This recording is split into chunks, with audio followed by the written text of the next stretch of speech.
कामचोर देवरानी। एक बार की बात है, सुषमा अपने पूरे परिवार के साथ खुशी खुशी मोहन नगर में रहती थी।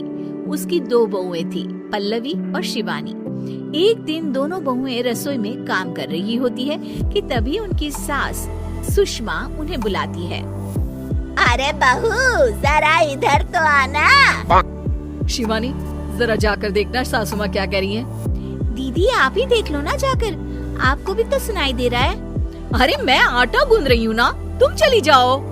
हाँ तो मैं भी तो सब्जी काट रही हूँ ना दीदी। अरे बहू जल्दी आओ।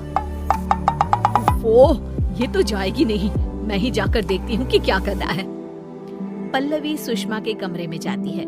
जी मम्मी जी, क्या हुआ?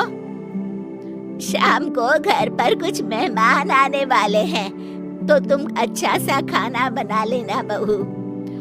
ठीक है मम्मी जी, आप बता दीजिए क्या क्या बनाना है और कितने लोग आ रहे हैं। सुनील की मौसी जी और उनका पूरा परिवार आ रहा है। कुल मिलाकर 3 लोग और हमें मिलाकर हुए 9 लोग।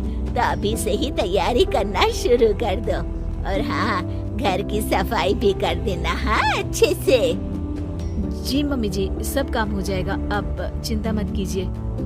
पल्लवी शिवानी को घर में मेहमान आने वाले हैं इसके बारे में बताती है। क्या 9 लोगों का खाना बनाना होगा, घर की सफाई करनी है?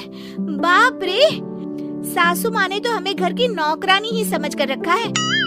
ऐसा नहीं बोलते शिवानी, हम इस घर की बहू हैं और घर के काम करना हमारा फर्ज है। दीदी तो है ही सासू माँ की चमची, जब देखो सासू माँ सासू माँ। मैं तो इतना सारा काम नहीं करने वाली।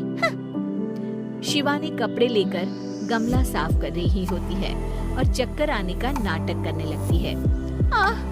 मेरा सर चकरा रहा है। तभी वहाँ पल्लवी और सासू माँ जाते हैं।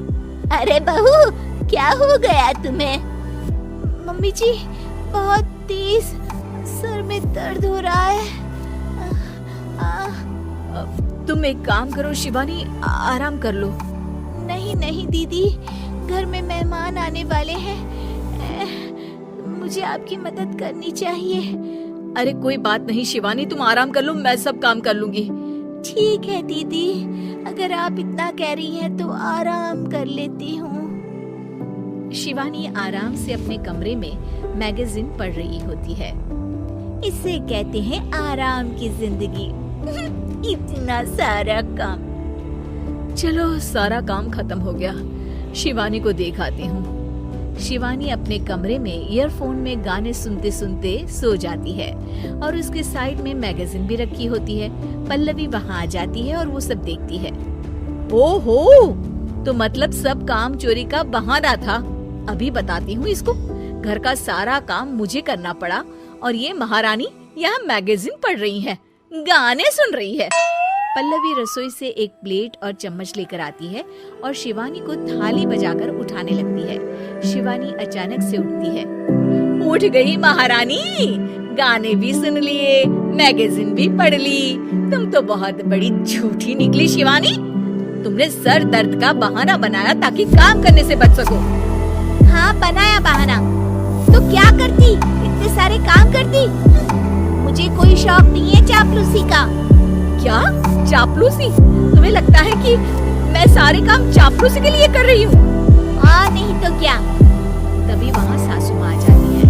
अरे बहू, वो लोग बस आने ही वाले हैं, तुम तैयारियाँ कर लो। जी सासू माँ, तुझे तो मैं बाद में देखती हूँ। सब खाना खाने बैठते हैं और खाना शुरू करते हैं। तभी सुनील की मौसी बोलती है।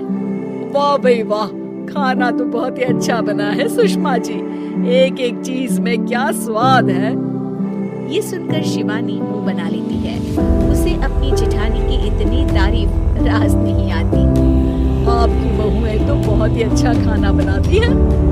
हाँ बनाती तो दोनों ही अच्छा है, पर आज ना ये सारा खाना बड़ी बहू ने बनाया है। छोटी बहू की तबीयत ठीक नहीं थी, सो इसलिए। मानना पड़ेगा सुषमा जी, आपकी बड़ी बहू तो बहुत ही गुणवान है।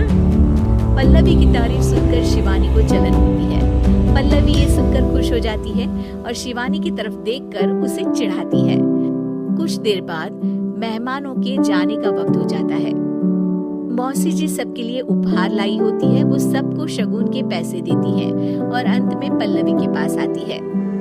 तुम्हारे लिए शगुन का लिफाफा तो है ही, पर बहू तुम्हें एक और उपहार भी मिलेगा इतना अच्छा खाना बनाने के लिए। मौसी अपने सोने की कंगन निकालकर पल्लवी को पहना देती है। ये लो, ये मेरे मनपसंद कंगन है, अब से ये तुम्हारे हुए। धन्यवाद मौसी जी। ये देखकर शिवानी तो पूरी तरह से जल जाती है और गुस्से से रसोई में चली जाती है। तभी वहाँ पल्लवी आ जाती है और उसे अपने कंगन दिखाने लगती है। देवरानी जी, अब आपका सर दर्द ठीक तो है ना? मुझे लगता है कि अब सर दर्द शुरू हो गया होगा आपका।